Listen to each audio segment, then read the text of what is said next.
Solid figures, त्रिविमीय आकृतियां, 3 dimensional figures में math kit का प्रयोग कैसे करें।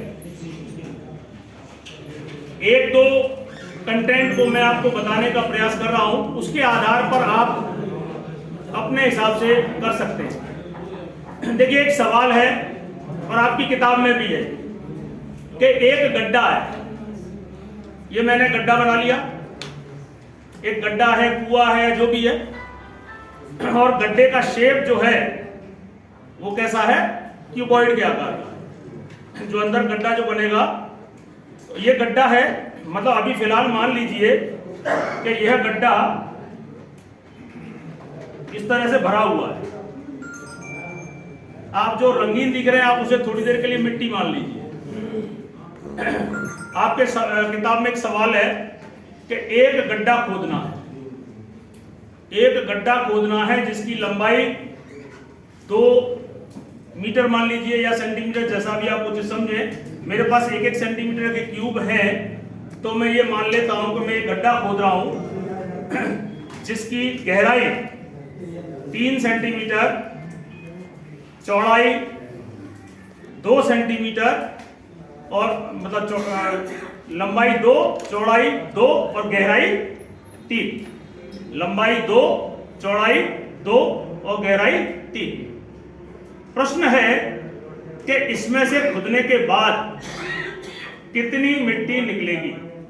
फिर हमारी किताब में सवाल है, हम लोग क्या करते हैं, उस गड्ढे का आयतन निकाल लेते हैं कि गड्ढे में निकलने वाली मिट्टी बराबर उस घनाभ के आकार का जो गड्ढा बनेगा उसका आयतन, that is equal to length into breadth into height. तो हमारे इस एग्जांपल में कितना बना, 2 इंटू 2 इंटू 3, 2 2 जा 4, 4 3 जा 12, 2 दूनी 4, 4 तिया 12, यानी कि 12 क्यूबिक सेंटीमीटर मिट्टी निकलनी चाहिए। हम इस तरीके के सवाल को कराते हैं और समझा भी देते हैं, लेकिन अगर इसी सवाल को इससे समझाओ तो मैं समझता हूं कि बच्चा और ज्यादा अच्छा समझेगा। मान लीजिए ये मैंने मिट्टी खोद ली, ये मेरी मिट्टी, तो अंदर इनर लेंथ की बात हो रही है, इनर ब्रेथ की बात हो रही है 2 और गहराई इसकी 3। तो मैंने कैलकुलेशन के हिसाब से निकाला कि 12, 2 इंटू 2 4, 4 3 जा 12 क्यूबिक सेंटीमीटर मिट्टी निकलनी चाहिए, क्योंकि ये क्यूब सी तो है। तो ये अगर मैं खोलूं तो कितने निकलने चाहिए, 12।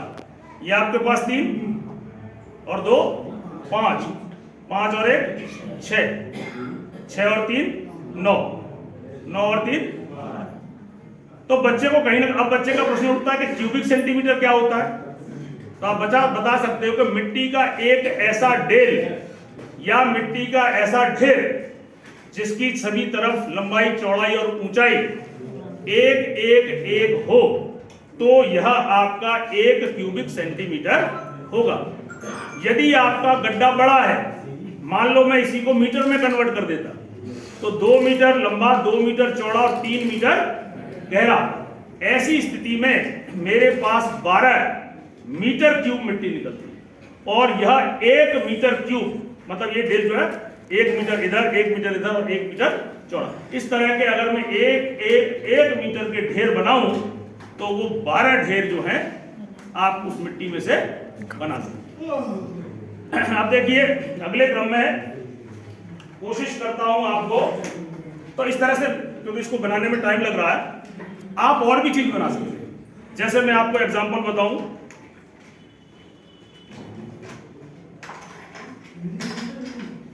चलो अभी ये रेडी है, पहले मैं ये बता देता हूं। सुबह मैंने आपको a² माइनस b² बताया, उसी क्रम में देखिए ये मैंने बनाया है a प्लस b का होल स्क्वायर।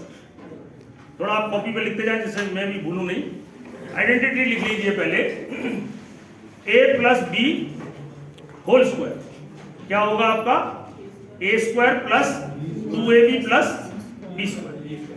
हम इस आइडेंटिटी को बच्चे को रटाते हैं, या a प्लस बी के होल स्क्वायर को थोड़ा और समझाने का मन कर रहा है तो दो ब्रैकेट a प्लस बी और a प्लस बी को मल्टीप्लाई करके एक एक ब्रैकेट को मल्टीप्लाई करके हम सिखा देते हैं और a square plus 2ab plus B square ला देते हैं। वह भी सही है, गलत कुछ नहीं। अब तक जो हम करते आ रहे हैं उसमें गलत कुछ भी नहीं है। इस किट का उद्देश्य यह है कि अगर उस ज्ञान को अगर थोड़ा सा और रोचक बना लिया जाए तो शायद बच्चा हमारी क्लास में ठहरेगा, समझेगा और आपका ध्यान आकर्षण होगा। मैंने सुबह भी बताया था a प्लस बी का whole square, square means area, क्योंकि स्क्वायर यूनिट किसकी है? एरिया। इसलिए आपको मोटाई को इग्नोर करना है, केवल आगे आगे फेस देखना है। आपने लिखा a प्लस बी का whole square that is equal to a square plus 2ab plus B square. पहले इसको आप ज्योमेट्री से जोड़िए। a स्क्वायर का मतलब पहले उसका राइट हैंड साइड में लीजिए a स्क्वायर। a स्क्वायर का मतलब a लंबाई और a चौड़ाई का एक वर्ग। पीछे वाली जो लास्ट टर्म है b स्क्वायर वो b लंबाई और b चौड़ाई का स्क्वायर। जो मिडिल टर्म है आपकी 2ab, 2 फॉर 2 को अलग हटा दीजिए, 2 का मतलब 2 समझिए उसे, और a इंटू बी आपका एक रेक्टेंगल है जिसमें एक a लंबाई और b चौड़ाई, यानी कि लंबाई चौड़ाई a लंबाई और b चौड़ाई वाले दो आयाम। इसको तोड़फोड़ करूंगा मैं एक सिस्टम से, इस आइडेंटिटी के अनुसार, तो मुझे दो वर्ग मिलेंगे, एक a लंबाई और a चौड़ाई का वर्ग, दूसरा